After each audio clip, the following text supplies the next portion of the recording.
Okay, you are here with Senora DeVries, and we are continuing with Esperanza Rising. Los aguacates, the avocados.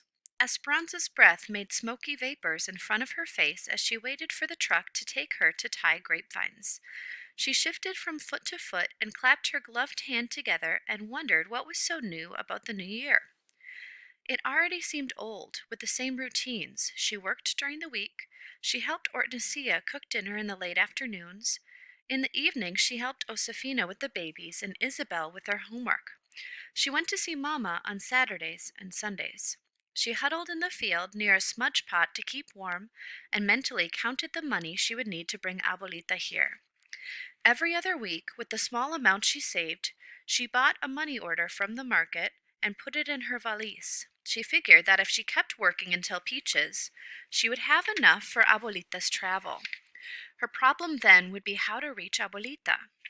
The men went down the rows first, pruning the thick grapevines and leaving a few long branches or canes on each trunk.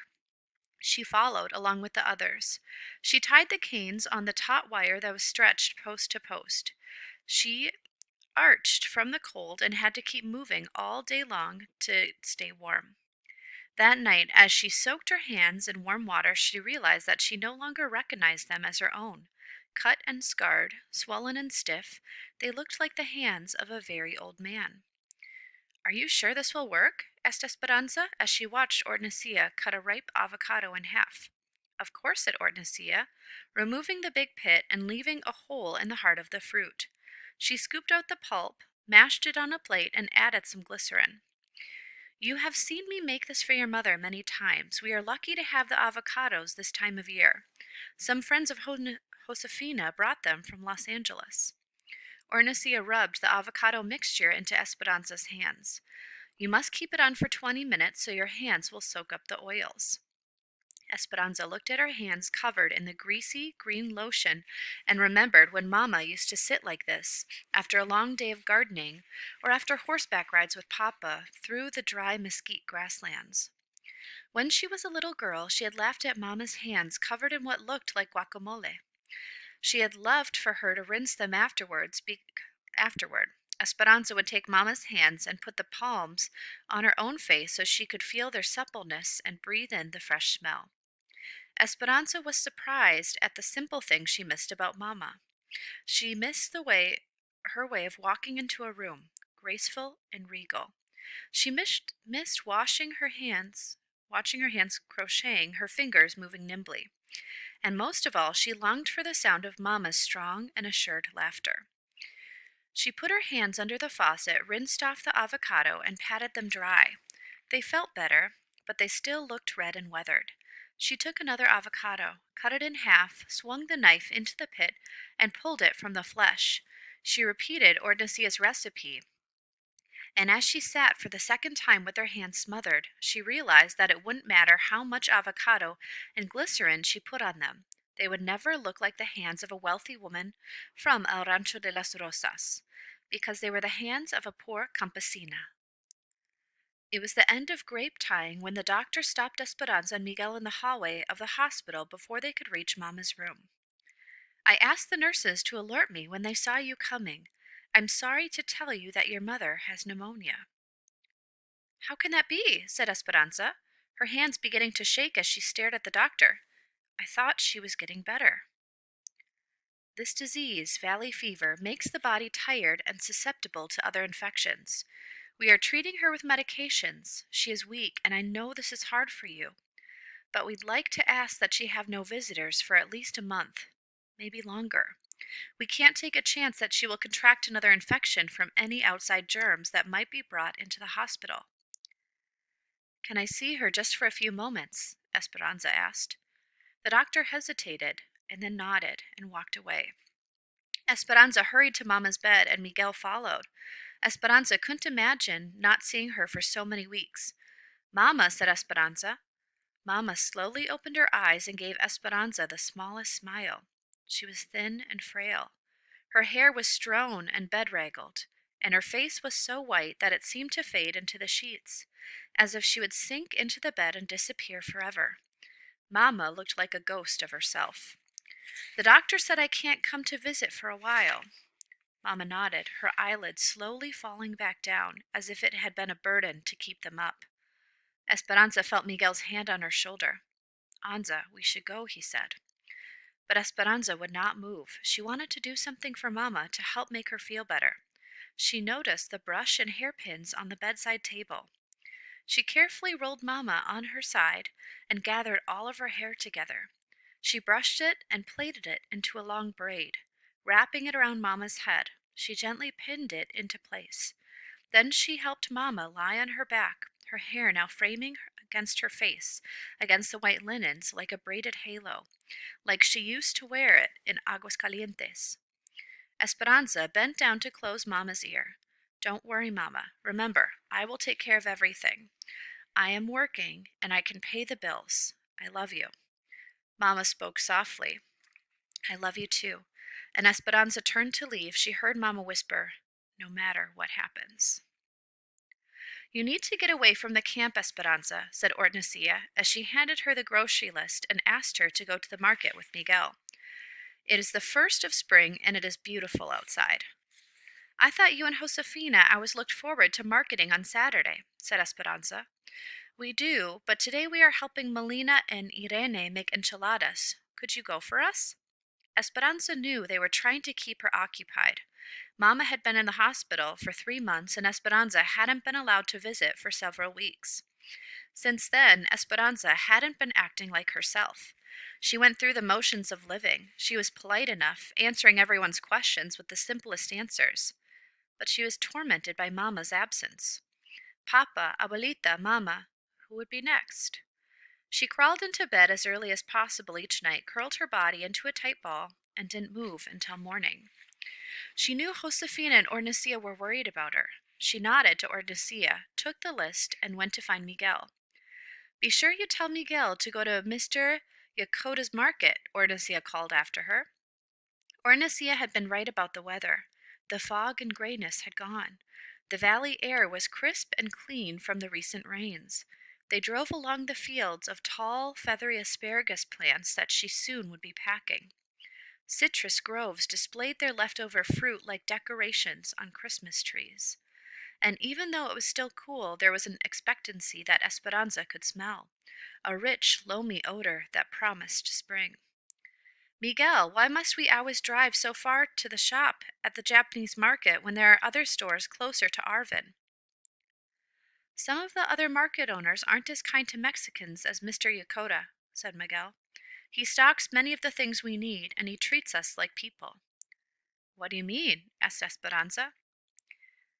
Esperanza, people here think that all Mexicans are alike. They think that we are all uneducated, dirty, poor, and unskilled. It does not occur to them that many have been trained in professions in Mexico. Esperanza looked down at her clothes.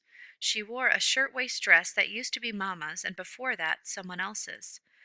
Over the dress was a man's sweater with several buttons missing, which was also too big. She leaned up and looked in the mirror. Her face was tanned from the weeks in the fields, and she had taken to wearing her hair in a long braid like Hortensia's because Mama had been right. It was more practical that way.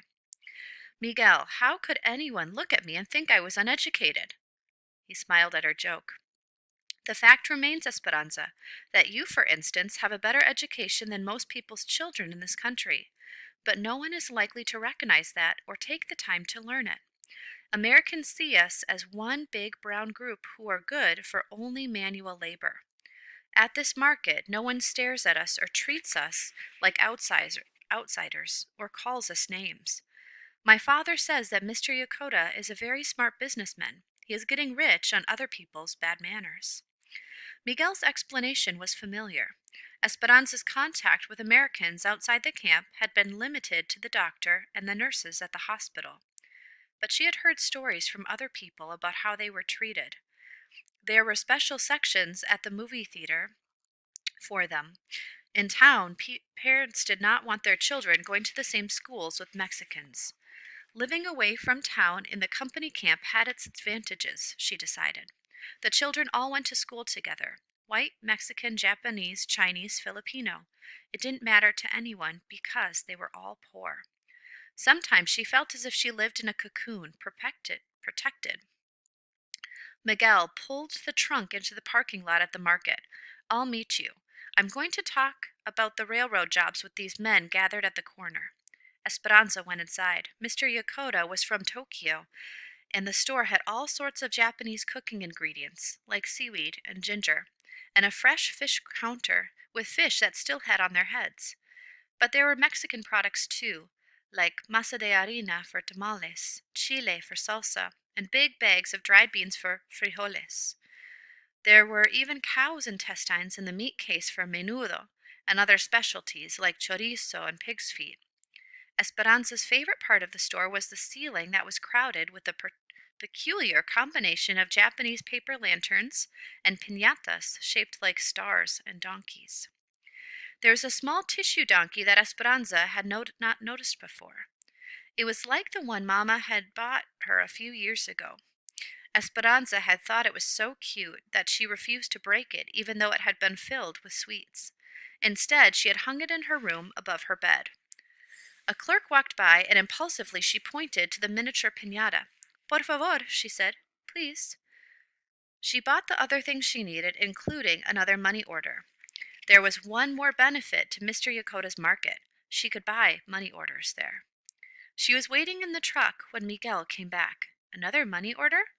What do you do with them all? Asked Miguel. I save them in my valise. They are for such small amounts, but together they'll be enough to someday bring Abuelita here. And the piñata? It's not anyone's birthday, he asked. I bought it for Mama. I'm going to ask the nurses put it near her bed so she'll know that I'm thinking of her. We can stop by the hospital on the way back. Will you cut a hole in the top for me so I can put the caramels inside? The nurses can eat them. He took out his pocket knife and made an opening in the piñata. When Miguel drove, Esperanza began feeding in the caramels. Not far down the main road, they approached an almond grove, the trees flush with gray-green leaves and white blossoms. Esperanza noticed a girl and a woman walking hand in hand, each with a grocery bag in her arm. She couldn't help but think what a nice scene it made, with the two women framed against so many spring blossoms. Esperanza recognized one of them. I think that is Marta.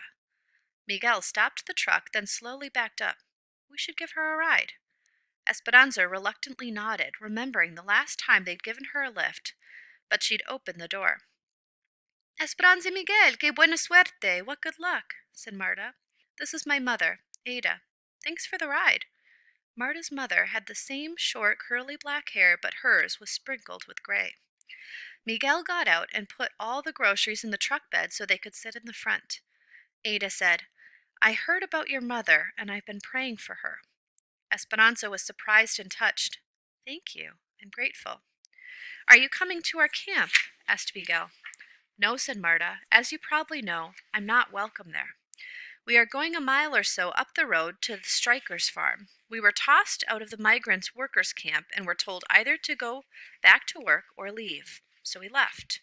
We aren't going to work under those disgusting conditions and for those pitiful wages. Ada was quiet and nodded when Marta talked about the strike. Esperanza felt a twinge of envy when she noticed that Marta never let go of her mother's hand. There are hundreds of us together at this farm, but thousands around the county, and more people join our cause each day. You are new here, but in time you'll understand what we're trying to change. Turn left, she said, pointing to a dirt road rutted with tire marks. Miguel turned down the path bordered in cotton fields. Finally, they reached several acres of land surrounded by chain-link fencing and barbed wire. Its single opening guarded by several men wearing armbands. Aki, right here, said Ada. And that's where we're going to stop today. Please answer the discussion post on Schoology.